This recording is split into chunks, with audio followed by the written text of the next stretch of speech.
ఈ కౌశిక్ రెడ్డి ఒక ఆంబోతు లెక్క వ్యవహరించి ఎప్పుడు కూడా ఏదో ఒక స్టంట్ చేసి మీడియా లెటర్ రావాలనే ఆలోచనతోటి ఏ రకంగా వ్యవహరించాలి, ప్రభుత్వ కార్యక్రమాల్లో ఏ రకంగా మాట్లాడాలి కూడా ఒక అవగాహన లేకుండా నువ్వు ఏదైతే ఈరోజు జగిత్యాల శాసనసభ్యుల గురించి ఏ పార్టీ అని మాట్లాడుతున్నారో, నువ్వు పుట్టిందేడా, నువ్వు ఏ పార్టీకి వెళ్ళిపోయినావు, ఏ పార్టీలో చేరినావు అంత మర్చిపోయిన వారా చరిత్ర.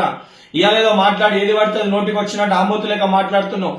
కనీస అవగాహన లేకుండా, ఆలోచన లేకుండా దళితులని కాంగ్రెస్ పార్టీ మోసం చేసింది అంటున్నావు. అసలు దళితులని మోసం చేసింది బీఆర్ఎస్ పార్టీ.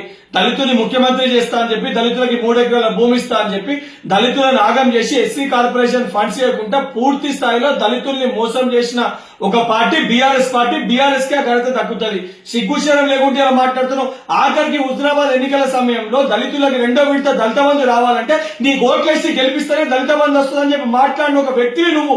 సిగ్గుశరం లేకుంటే ఇలా మాట్లాడుతున్నావు. ఇప్పటికైనా నోరు అదుపులో పెట్టుకో కౌశిక్ రెడ్డి. ఒక ఎమ్మెల్యే లెక్క ప్రవర్తించు. ఒక వీధి రౌడీ లెక్క, గూండా లెక్క, అచ్చొచ్చిన ఆంబోతు లెక్క ప్రవర్తిస్తే రేపు పొద్దున నిన్ను కూడా ఇదే పరిస్థితి, రోడ్ల పైన గుడ్డలు ఒడిచి కొట్టే పరిస్థితి వస్తుంది.